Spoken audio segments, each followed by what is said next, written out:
Bismillahirrahmanirrahim. Assalamualaikum warahmatullahi wabarakatuh. Alhamdulillah bil alamin wassalatu wassalamu ala asyrafil anbiya'i wal mursalin habibina maulana sayyidina Muhammad sallallahu alaihi wasallam la nabiyya ba'dah wa la rasula ba'dah. Para pemirsa, ketemu lagi di video ini. Pada kesempatan kali ini kita akan mengulas ada fenomena menarik. Apa itu? Nah, bagaimana sebenarnya kita bisa melihat cara-cara, tips atau sarana menangkal hoax menurut syariat Islam. Di sini saya ambil dari kitab Al-Isya'ah Al-Kadhibah karangan Syekh Ahmad Tantawi. Di sini disebutkan beberapa tips dan cara yang benar-benar mumpuni dan bagus bagaimana bisa melihat menangkal hoax itu secara signifikan. Yang pertama yaitu memvalidasi apa yang didengar dan apa yang dirasakan.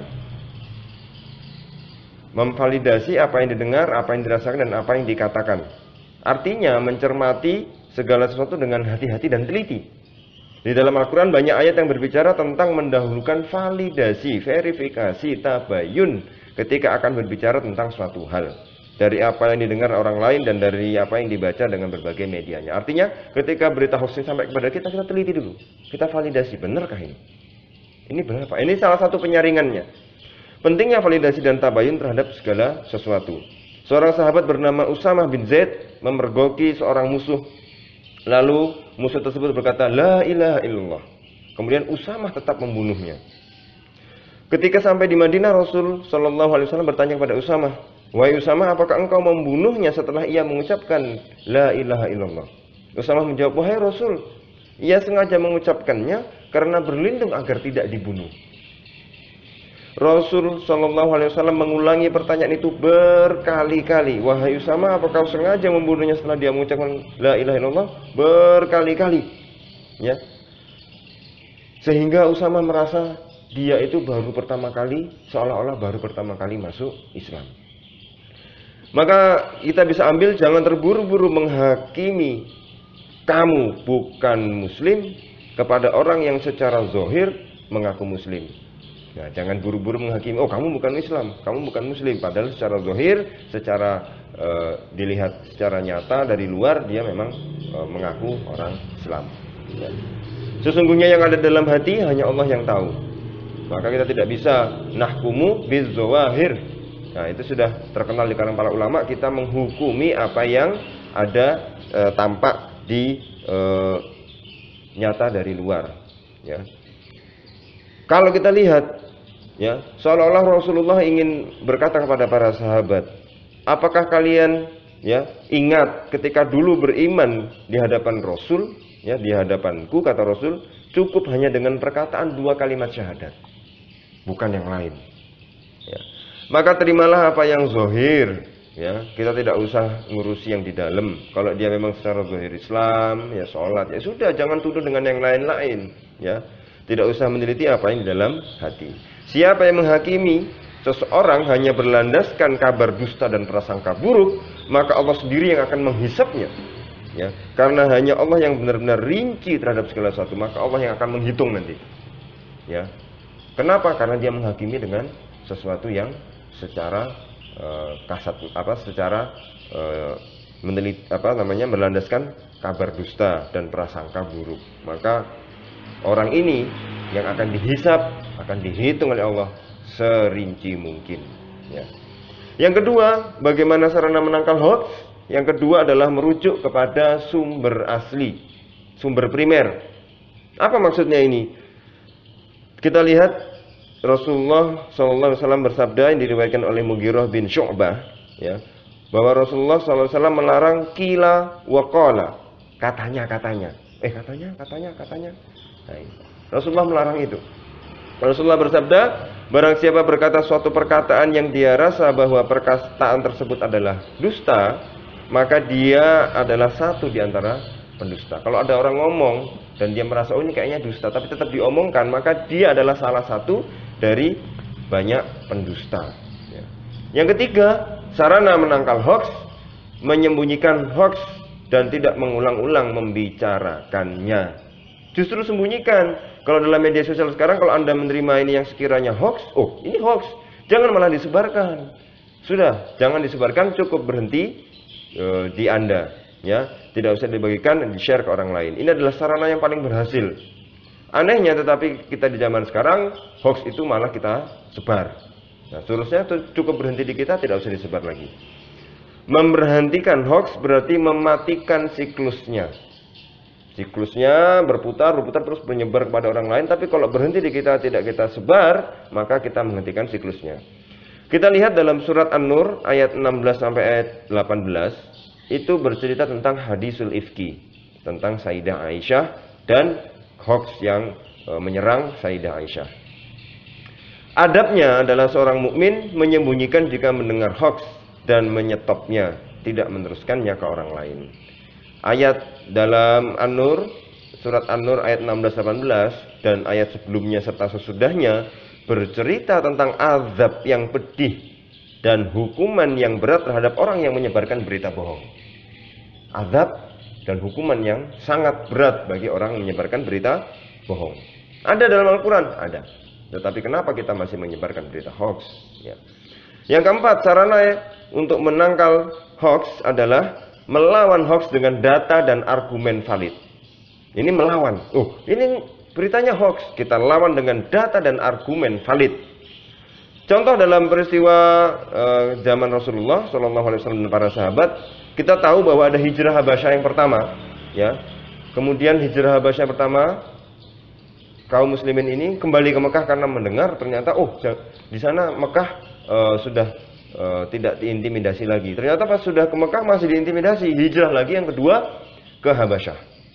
Nah, hijrah yang kedua ke Habasyah, tetapi yang kedua ini dikejar oleh kaum kafir Quraisy. Nah, utusan dari Quraisy membawa hadiah dan menyebarkan hoax ke Raja Najasyi, yaitu Raja Habasyah ketika itu. Tetapi ini, kita bisa ambil ibrahnya, Raja Najasyi ini orang yang bijak. Maka dia melawan hoax dengan data dan argumen valid. Dipanggillah kaum muslimin yang waktu itu hijrah ke Habasyah. Habasyah itu sekarang Ethiopia, ya. Dan bertanya langsung ke kaum muslimin, benarkah kalian gini seperti yang dikatakan oleh kafir Quraisy ini? Oh enggak, kita gini. Maka Najasyi langsung mengusir utusan dari Quraisy tersebut karena mereka menjelek-jelekkan dan membawa berita hoax. Nah, ini adalah salah satu yang terjadi ketika di zaman Rasul dan para sahabat. Ada Raja Najasyi yang bijak, yang kemudian melawan hoax dengan data dan argumen yang valid, karena langsung dipanggil kaum muslimin, dipertemukan. Oh ini, ya. Kisah yang sama juga terjadi pada Heraklius, ya, yang itu memanggil Abu Sufyan, ya. Abu Sufyan dipanggil maju, terus rombongan dari Mekah di belakangnya. Jadi sehingga kalau Abu Sufyan ini bohong, bisa dilihat ekspresinya dari orang-orang yang duduk di belakangnya. Nah, ini juga, ya, cara metode untuk bisa mengetahui dan melawan, mengetahui ini hoax atau tidak dan melawan hoax itu supaya tidak menyebar. Yang kelima apa? Sarana untuk menangkal hoax, menumbuhkan semangat dan ruh persatuan di dalam umat Islam atau di dalam masyarakat. Ciri masyarakat yang baik adalah menghormati akal, menghormati nalar, menghormati logika. Kemudian satu dengan yang lainnya dalam masyarakat saling menguatkan, ya, seperti bangunan yang kokoh, saling tolong menolong dalam kebaikan, ya, dan menghindari perpecahan dan menghindari saling mencaci maki, ya. Contoh terbaik dalam hal ini adalah Rasulullah SAW sendiri. Beliau mencontohkan bagaimana menguatkan ruh, ya, spiritual di dalam barisan umat muslim. Kemudian ruh ini digelorakan untuk bertujuan membela agama dan membela tanah air. Kemudian tidak terpengaruh dengan kabar dusta yang dihembuskan oleh musuh. Dalam beberapa peperangan, ya, musuh itu mengutus, ya, ke masyarakat muslim, kemudian menggembur-gemburkan bahwa pasukan musuh sudah sangat besar dan sangat kuat, ya, sehingga itu bisa melemahkan mental kaum muslimin. Tetapi Rasulullah kemudian berkata di antara para sahabat, saya tetap akan menyongsong mereka para musuh itu. Meskipun tidak ada yang berani dan tidak ada yang mau ikut dengan saya. Wah, bergeloralah jiwa para sahabat untuk ikut. Nah, itu. Jadi letaknya adalah bagaimana menumbuhkan semangat persatuan di antara kaum muslimin. Itu. Yang nomor 6, sarana untuk menangkal hoax, mengedepankan husnuzon. Kalau Anda tidak bisa tabayun ke orangnya langsung, ya, maka dahulukan husnuzon. Kalau Anda tidak berani tabayun, ya, bukan tidak bisa tapi tidak berani, ya, maka husnuzon lebih baik daripada Anda suudzon, daripada Anda menyebarkan hoax, malah Anda melihat dan berprasangka negatif terhadap seseorang, ya. Maka kita ulangi, ya, kita ini sebagai manusia menghukumi apa yang tampak. Kalau dia memang muslim ya muslim, jangan dituduh dengan yang lain-lain. Karena yang dalam hati hanya Allah yang tahu. Rasulullah SAW melarang sahabat untuk memberikan kabar tentang salah satu sahabat kepada beliau dengan kabar yang tidak disukai untuk didengar. Jadi Rasulullah, jangan kabari saya dengan sesuatu kabar dari sahabat yang itu tidak untuk enak didengar, ya. Artinya ini mengurangi suudzon, mengurangi gosip, mengurangi desas, desus, mengurangi kabar burung, mengurangi kabar angin, mengurangi kabar bohong. Nah, itu. Ada sebuah hadis yang artinya jauhi prasangka, karena sesungguhnya prasangka adalah perkataan yang paling dusta. Jauhi prasangka karena prasangka adalah perkataan yang paling dusta. Ada juga sebuah hadis dari Rasulullah SAW yang artinya sesungguhnya Allah mengharamkan dari seorang muslim apa? Darahnya, kehormatannya, dan segala yang diprasangkakan kepadanya dari kejelekan. Itu maka artinya jangan, ya, menumpahkan darah sesama muslim, jangan mengganggu, menjelekkan kehormatan sesama muslim, dan janganlah menyebarkan prasangka buruk kepada orang-orang muslim lainnya. Maka kita lihat, ya, 6 sarana, langkah, tips bagaimana cara menangkal hoax, ya.